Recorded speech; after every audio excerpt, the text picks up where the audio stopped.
Legendary Terraria. Quite the experience one may imagine. Only available on certain world seeds, such as For the Worthy and the lovely one that we were playing today, Get Fixed Boy. My name is Brainrock, and I have about 80 hours in Terraria at the start of this video. That has almost doubled as of now, but let's get into it. Our journey begins with a friend I dragged into this, so let's just get his raw experience of this world for just one quick second. No. Oh, what is this? What am I looking at? Who are these NPCs? Literally, what? Why are we at the bottom of the world?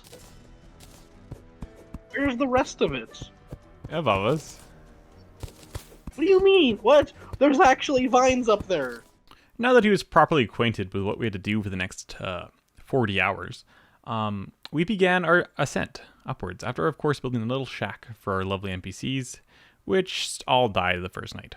Yeah, no, it's just in our house now. All of our NPCs are now dying. Which, you may be wondering, why is there lava flowing inside the house? Well, the answer to that is crispy honey blocks.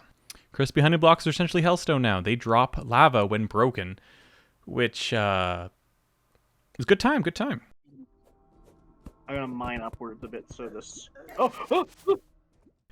After this, we decided that maybe building a house directly underneath where we're going to be going up with lava falling from the ceiling is probably a bad idea for NPC's livelihood. So we moved to the house to the left, obviously, and we continued our journey upward, where we encountered what must have been the absolute most trippy mushroom biome on the planet. Apparently that's just how they look in this world most of the time, so we continued on hoping that it was not going to kill us. These are mud blocks, and they seem fine. Keyword being seem. They were indeed fine, and Tyson ended up naming the biome RGB Mushroom Land. What is this and why? While we weren't sure about the why, we were sure happy that we weren't absolutely getting wrecked for a little bit. This was very short-lived, as I just had to stop right in front of a trap that I apparently didn't even see. And Tyson stepped on the lovely, lovely pressure plate, which we also then learned that your tombstones are essentially boulders, which home in, essentially, on your nearby players. So, yeah. Nonetheless, we were relatively undeterred until we stumbled into a lovely jungle biome. There's no way we're underneath the jungle biome. That's so unfortunate. Minus my inability to say biome, we'd ended up going and digging our way up because we were out of rope as well, and we found some iron as well as rediscovering, or just remembering, that you can actually die just from being in the dark in this map. So if you spend too much time in the dark, you just spontaneously combust.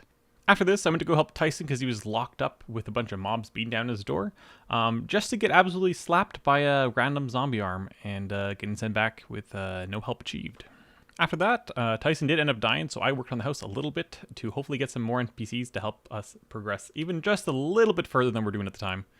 We then resumed to the jungle after I steal a little bit of rope from Tyson and found our first chest.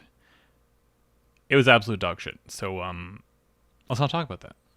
We also learned that mimics spawn pre-hard mode. And, you know, with a ash sword, you deal about 1 damage, so this took a little while.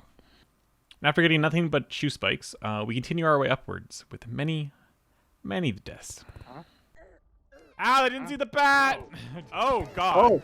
Oh, God. So, yeah, we've arrived in actual hell. As you may have noticed, we thought it was a good idea to maybe head to the left or right, because going up was taking forever.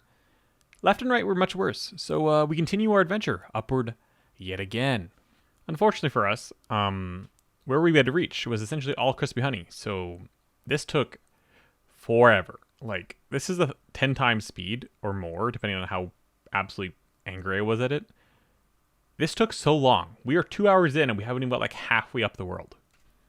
And don't forget that every time we die, we have to go from the bottom of the world all the way up top. We'll also be attacked by slimes, bats we can't see, black slimes that we can't see in the dark. The dark, if we get too dark, we just spontaneously combust. So at long last, we finally hit the surface. And it's not really any better. Apparently the whole world is corrupted or crimson. So both, actually. Like, it's not one or the other, it's both. And the spawn rates are like absolutely cranked to 11. So this is essentially one of the caves at the surface, and I'm just trying to get to the top. So after a little bit of digging, I do finally get to the top and try to set up a little shack so at least we can have like a bed and it's a respawn point or just anything at all. Only for me and my lovely 2 brain cells and 80 hours of Terraria in like the last 2 years to realize that I'm not allowed to place a bed and actually make it like a room unless it's player placed back walls. So I have to actually go above ground and make a little tiny shack just so we can have a nice little respawn point in the middle of absolute chaos. Yes, I do realize that I actually could have just pulled player placed blocks from surface down below, but I'm smarter now than I was then, and I didn't. I then spent another 20-30 minutes building a little mob grinder to hopefully get some lovely armor pieces, just to realize that only the corruption one started, so then we have to make a lovely gigantic tunnel to the other side, which is a couple hundred blocks, while devourers try to attack us. This was solved by trying to place some player-placed blocks from all the way back where we were at the first shack, down towards the corruption side, which actually prevents devourers from spawning. I think that's what they're called, devourers, or whatever the snaky thingies are. Sorry if I named the thing wrong, but it's fine. Next thing you know, we basically have another spawner to grind some enemies out of, and absolutely nothing out of the ordinary going on here, just a normal Terraria world. I then spent a little bit of time making sure that all the blocks in the tunnel are player placed. This will help us prevent mob spawns. I'm pretty sure it's supposed to stop them completely. As we may have noticed, we have a couple people that we may have seen earlier on the tunnel, which is not very safe when everyone can one-shot or two-shot you, so I fixed that right away. I then spent a little bit of time at the lovely grinder while Tyson spent, I don't know what he was doing down below, but stuff. And as well as dumping my incredibly unorganized inventory into a random chest, which made that chest horribly unorganized. But I digress. I then spent a little bit of time getting a lovely heart crystal, or attempting to. After a couple deaths, I decided that that's not for me for now, and spent some time grinding for armor pieces yet again. We then worked on Arena for finally attempting Eye Cthulhu. It has been literally 5 hours of gameplay. 5 hours. And we are just going to try to fight him now. I do mention that I don't know when I found this, but I did find a chess piece for the ancient set, so there's that, so that's nice. For the battle, we did do a little bit of last minute preparation. This involved collecting a couple heart crystals, as well as me actually finding my first set of Hermes boots, as well as a lovely magic mirror after getting farted on by a lovely chest. But the Hermes boots was worth the long run, so I'll take it. Nonetheless, we spawned in the Brain of Cthulhu, and it went okay. He had a very chunky health bar that I'm not used to. Doesn't he usually have like a 1200 normally? Like, what the heck? And end of the day, we both died. So this is a good time to mention, though, that this game really makes you think about your mistakes. So when you die normally, normally you have like a double cooldown from like 7 to like 15 seconds. When you die to a boss, even if it eliminates you from the fight completely, you have a 1 minute countdown. 1 minute. So you can just sit there and think about what happened to you with all the eyeballs just dancing around on your dead body. So that's super fun. After this, we went for a little bit more life crystals. We found these two right beside each other, which were absolutely fantastic. Finally got up to like at least a row of hearts, which is very cash money when you get hit one shot by everything. I did find the hole to the surface. And instantly decided that that's a bad idea and to block it off, because I'm not about that life. We then found a lovely red potion. And for those of you who don't know, a red potion is essentially an absolute cracked out potion, which gives you up to 3 30-minute buffs on a For the Worthy world, or a Get Fixed Boy seed, obviously. If you don't use it on one of those worlds, you do get every single debuff for like a super long time, so don't do that. After this, I was AFK and went to the washroom really quick when Cthulhu spawned, which ended up in me, of course, dying, followed by a lovely goblin army, which went fine, you know. Besides the fact that, notice how there's no tombstones now and no graveyard biome, but now there is, and an awful large graveyard biome. So that was an experience, to say the least.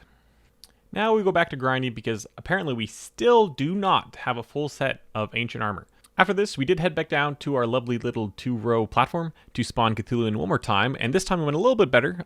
We did die a couple times, but the other was able to stay alive for long enough for us to actually beat the fight, even though that 1 minute timer is absolutely insane. Nonetheless, Shield of Cthulhu is going to make this life a whole lot easier, hopefully. Boy, was I wrong. I then sent my focus into getting us some pylons around the map, which will allow us to teleport, only to realize that this jungle is too corrupted for me to actually move anyone in. So we moved down into the mushroom biome down below the top of the world, and this actually worked out nicely, which is great news. Not as convenient as we wanted, but it'll do. After this, our lovely demolitionists moved in, and we got a huge pile of dynamite, at least for our very small wall it's allowed us to. And I started working on an arena for our future fights, primarily Eater Worlds or Brain of Cthulhu, because we have options to do either one in this world. This resulted in many deaths, and over an hour of time wasted just trying to do this damn arena. I didn't realize how long it was until I started scrubbing through this footage, and it's just footage, and footage, and footage. And before I even got platforms down, King Slime shows up. And he's a little bit different than normal. Holy fuck, he's huge! Yeah. He's so big! So besides my questionable outburst of very well chosen words, we died, and I continued my work on the platform, all the while being harassed by endless amounts of mobs. Nonetheless, it was good enough to give it a go, and I thought that I would be fast enough to outrun the Brain of Cthulhu, which also is a little bit different than normal mode, with a bazillion eyeballs, and apparently I just climbed rope slow, or I just forgot how fast the eyes were, and died. And then Tyson was on his own, which presented in him dying right away as well. Apparently this left me undeterred though, as we decided to go craft some and spawn some more in, which resulted in a relatively similar way as last time. We did decide to place a bunch of blocks behind the walls though to hopefully prevent enemies from spawning at least a little bit, as we were ending with way too many down there and made boss fights incredibly difficult. Once our walls were up haphazardly, we decided to spawn them back in, and this ended not so well. Tyson died right away, and I was very low, and this is when our newbiness rose again. I didn't know that if you wandered even 2 steps into the corruption that he would just despawn, and then we would be screwed and have to respawn him again. So that was a little bit embarrassing. Nonetheless, we did respawn him, and I got eviscerated about 2 seconds into the fight, leaving Tyson to discover that our little issue before could be cheesed a little bit in order to give us a little bit more time and a little bit more safety while fighting the eye. We did end up dying anyways, but it's good to know for the future. We then turned our attention to what we hoped would be an easier boss, the Eater of Worlds. This went slightly better. Still not very well. He spits a bunch, which I don't know if he did that in Classic the first time I played, as that's the only other playthrough I've ever done. And when you destroy any of his body segments, he spawns a giant spitty thingy. I don't remember what they're called, but the fly things, which make the fight probably about 3 times harder, because you're in a small area, there's about 1 million of them if you don't get them under control, and it becomes incredibly difficult to fight them. We did not know this at this point yet, though, and we died anyways before we even got to that point, but it causes us a lot of pain later on, so I just thought I'd make a quick note. We were then harassed by your mom showing up again.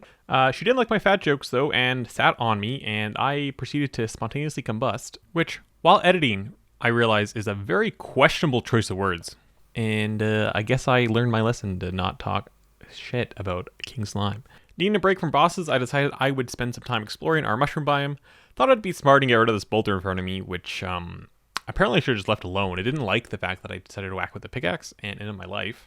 As well as these Olympic athletes, which apparently have a vertical like 10 times my own height, which I was definitely super impressed about. Why are you able to jump so high?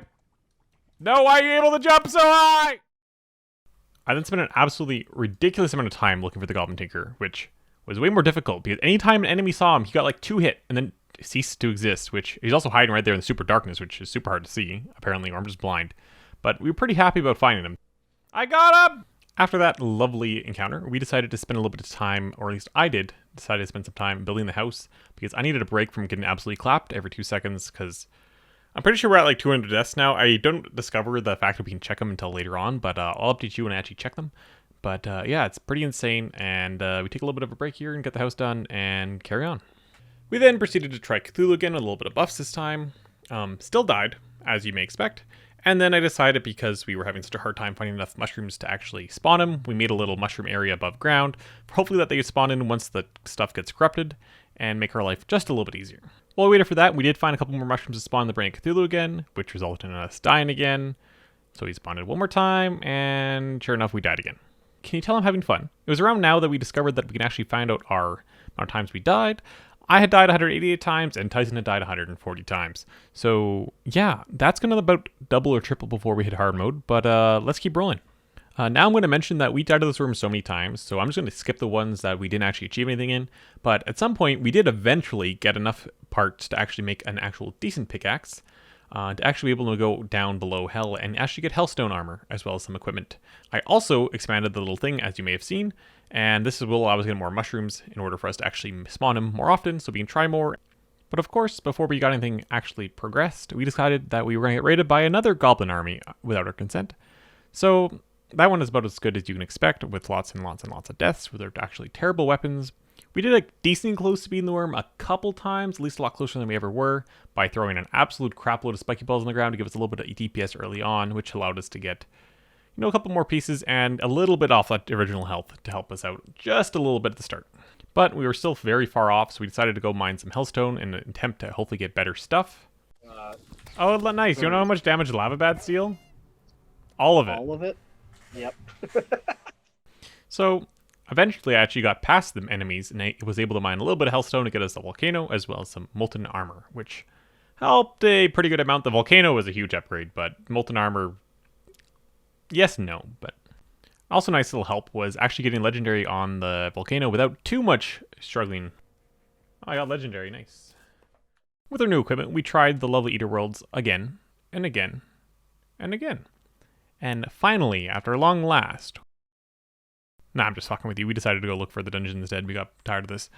On our adventure, we did get attacked by good old Queen Bee, as well as, after that, we decided to go and do a quick little reforging, followed by another Brain Cthulhu attempt, which went alright, but the bad trip we decided to skip, and I continued on looking for our lovely, lovely dungeon. Along our adventures, we ran across a desert. We decided to set up a little house on the edge of the desert as well as the mushroom biome in order for us to be able to come back here later should we find anything of use. And sure enough, there was our dungeon. Underground. That's the whole dungeon. It's underground underneath a giant living tree. Welcome to Get Fixed, boy. So I started clearing out an arena above so we can actually have somewhere to fight them rather than the tiny little hole he left us. So after this, we decided to, of course, place our platforms on our campfires, and we spawned them in, and I'm not sure what we were expecting, but it didn't last very long.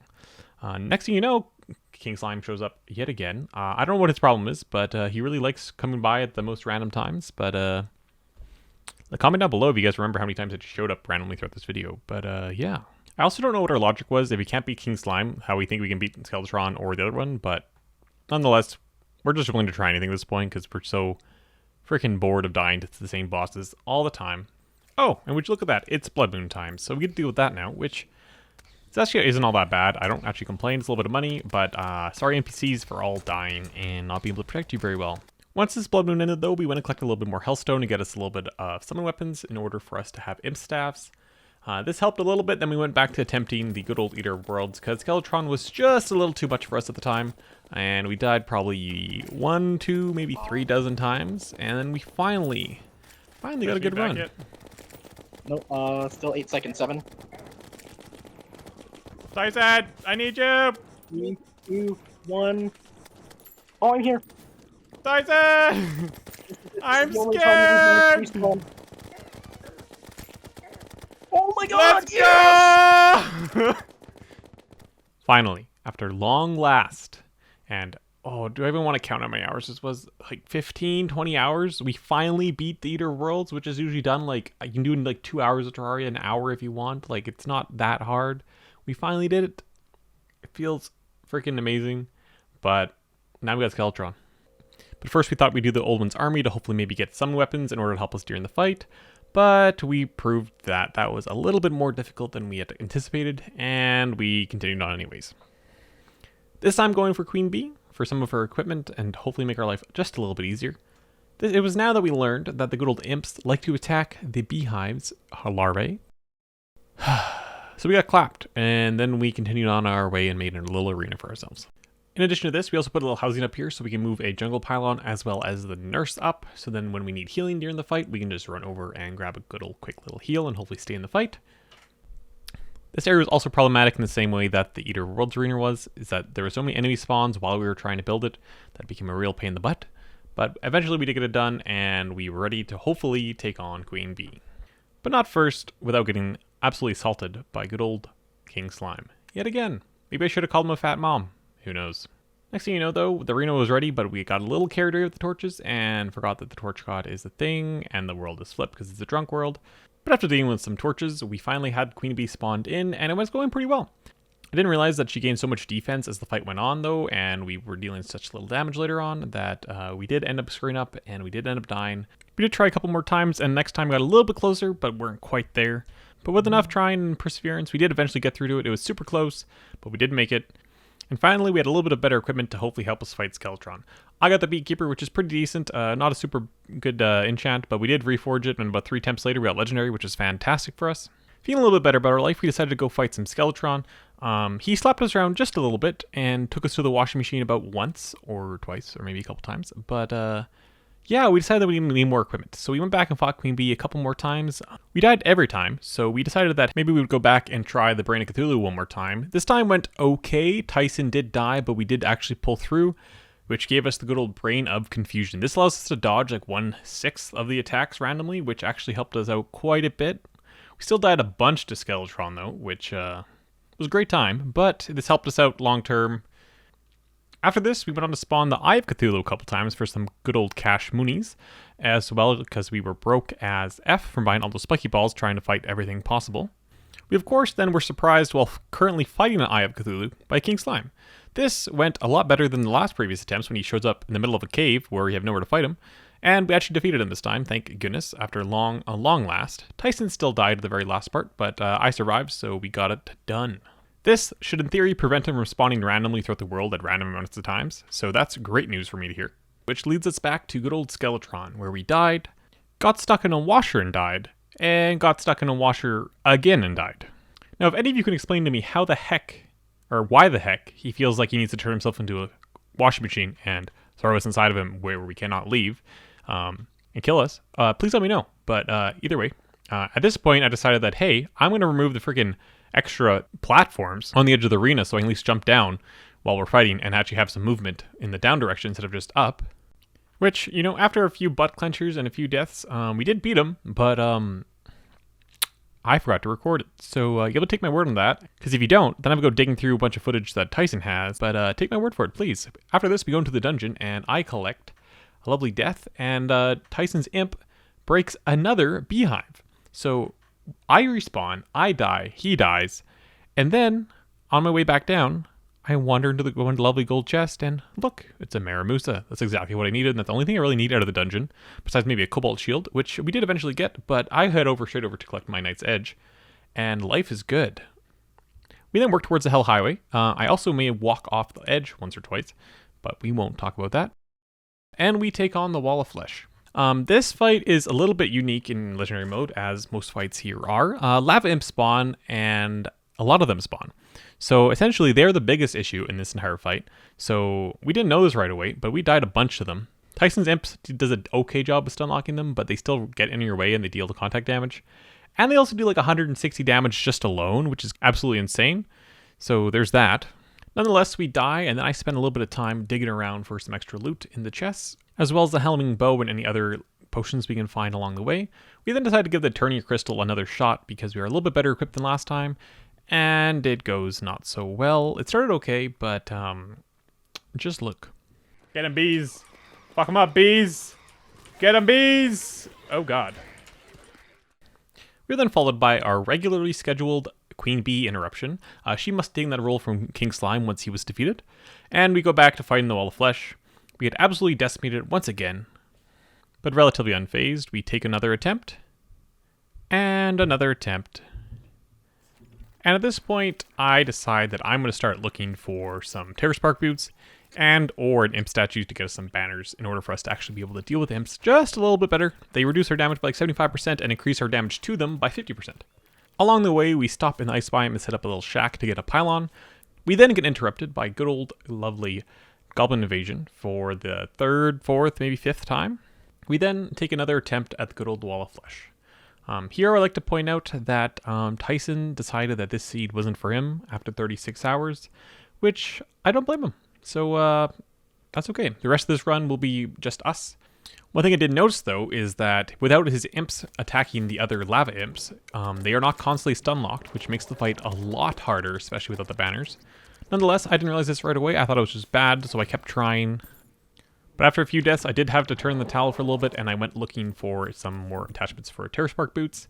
Unfortunately, we got really bad luck, and on our exploration, our imp attacked yet another Queen Bee. I don't know why I haven't learned this already, just to put them away, because they just make more pain than they're worth. Died a Queen Bee, died to the dark, even though I have a light pet. Decide to explore a little bit more, find a very bad chest, not very friendly at all, I would say, 0 to 10. On our journeys, we do find a shimmer biome, which is rather cursed, I would say. Continue with our absolutely terrible chest luck. Like, come on, game, just give me some freaking water walking boots so I can at least struggle a little bit less. I guess the game heard me because they gave me an enchanted sword shrine. Why? I took it nonetheless. We would like the Zenith and maybe slap some stuff when we're done to make ourselves feel just a little bit better about the seed. I then, at long last, finally decided to make an actual proper storage room because I was getting really tired of just rummaging through random chests throughout the entire world to find anything I wanted. This was followed by us making a elevator and being interrupted by Queen Bee yet again. We then dig around some shadow chests for some potions and other miscellaneous items, and then get yet another goblin army. Like, come on, what the f***? We then turn our attention back to the Wall of Flesh, which immediately ends terribly wrong. We then, in preparation for hard mode, do spend a little bit of time expanding our house to allow more NPCs to move in as soon as we get into hard mode and unlock new requirements. We then decide that, hey, let's fight Deerclops, because Chester is a very cute and a very good boy, and maybe we'll cheer us up just a little bit to have a boss that doesn't despawn as soon as you die. So in order to do this, of course, we found a nice little spot that was already kind of open. We absolutely blew it up with no remorse, and we laid our platforms down. Pretty simple arena, nothing too crazy, 3 layers, and the good old fight begins. This went relatively okay. Of course, it's Deerclops, so we could afford a couple deaths. We died once or twice, maybe 3 times. But whenever we did die, it was no big deal because we would just run up and respawn at the bed up above and run back down and just continue on the fight. And after a couple deaths, we did end up bringing Deerclops down, which of course led us to our juicy, juicy treasure bag, which unfortunately did not have our good friend Chester in it. So I spent a little bit of time placing heart lanterns on the Hell Highway to hopefully help us a little bit more in our Wall of Flesh attempts. I then made a couple more Wall of Flesh attempts, and without much more preparation, we died a bunch more. I don't know why I tried this so many times. I tried it like 3 or 4 times, and without getting below like 20,000 HP, I thought that, hey, maybe next time would be better. No, it wasn't. I don't know why I thought it would be, but I wasted so much of my time just trying and trying and trying again, which I finally gave up and decided that, hey, at some point we will need to get some more Healthstone in order for us to make a pickaxe before hard mode, because I really don't want to be doing it while hard mode is actually active, because that would be an absolute nightmare. And of course, we would return to our good old lovely Deerclops, because I really, really, really wanted that Chester before I was getting harassed by hard mode enemies right away. And sure enough, Deerclops soon went down, and we ended up with our lovely, lovely eyebone. And just look at him. Look how cute he is. Like, why wouldn't you want him? He just opens his little derpy mouth, and you just throw your stuff in there. And he's essentially a little piggy bank, so in this mode, when you die, you drop all your money. So when you actually die, you can just throw it in there before you die, or just regularly, and you have your money when you die. So it's fantastic. On top of this, he brought us some insane luck, where not only do we find a heart statue for our fight, we also find an imp statue pretty much instantaneously after picking up Chester, like 5-10 minutes. So with this lovely imp statue, we may or may not have committed some slight crimes against imps, but they did it against us, so I say it's fair. We killed a lot of imps, like a lot of imps. We then spend some time layering down the lovely, lovely platform with some imp banners to give us a little bit of that bonus. And we take the Wall of Flesh on one more time. This attempt was going a lot better than previous attempts, but unfortunately we weren't quite able to make it. So I did decide it was time to get a couple more fire imp banners just to finish off the last little bit of the platform, because I did not realize how much of the platform we would actually need for the fight. From there, we went and tried the good old Wall of Flesh a couple more times. It went alright, but I didn't realize how freaking fast he was, and our ability was very lacking as we had no good mount besides the slime mount, which I don't know if you guys know, moves very slowly. So we did the only logical thing, and made the absolute hardest golf course, and all you gotta do is just sit at the top, and throw a golf ball down once it hits the thing. You do the same thing again. And you wait, and you wait, and you wait. And you do this about 10-20 minutes. Next thing you know, you have a max golf score, and you get yourself a lovely, lovely golf cart. So with this in hand, we were ready to beat the Wall of Flesh. Or so I thought. We died on the first attempt pretty poorly, but after drinking a couple red potions and getting some decent buffs, we did a pretty solid run. I do want to apologize quickly for all the NPCs the Wall of Flesh decided to delete from existence. No hard feelings, but I'll see you guys in about a couple days. Nonetheless, this run went pretty well. We got really, really close, but weren't quite able to quite get the last little bit of damage. I did realize that I was getting shot from the bottom eye, which I then decided that I needed to replace this with actual platforms, so I wasn't getting shot by 3 eyes instead of just 2. Or I guess 1, because one's actually a mouth, but you know what I mean. So I fixed that, and we are ready for another attempt. This one, I got so close, but unfortunately, I'm a big goober still, and I died when he had just a little tiny sliver of life left, and I wasn't very impressed, as you may be able to tell from this little clip. No! No! No! With more determination than ever, I wanted to get it done. But first, we were interrupted by a lovely blood moon, in which I took the time to actually make myself a little ramp for the golf cart to drive up instead of having to try to fit through the house or just sneak underneath and hope I got on the platform properly. But it was time to fight again, and with the rest of our potions drank, after we had run out of red potions in the last run, it was do or die. Things were going pretty well. He was at half health before we even hit the main NPC housing. And once we passed through, of course they all died again, I do apologize. And we were able to get him quite low. Unfortunately, when he does get this low, he goes insanely fast and it becomes incredibly hard not to hit him, which unfortunately I did. Here's how it was all over. I was completely out of potions, so if I died here, I'd have to spend multiple hours farming potions back again. But somehow, some way, I bounced out of that attack, and I survived, giving us one more chance to finish off the last sliver of health. Okay, we're not dead, we're not dead, we're not dead. Please die, please die, please die. Thank holy oh. Oh, we did it, gamers. Oh, that was our last buffs. Oh, I'm so happy for that to be done. As am I. It has been around 40 hours of gameplay and about 10 to 12, maybe 15 hours of editing for this video. So if you guys did enjoy, don't forget to leave something down below, whether it's a dislike, a like, or anything in between. Feel free to do it. Hope you guys have a good day. Thanks for watching, and if you guys don't want to miss the next one, make sure to subscribe, or just check the channel out every once in a while, and it'll be out at some point. It's probably another 50, 60 hours of gameplay in that one, as well as however many hours editing that is. But I hope you guys have a good one. Thanks for watching, and peace out.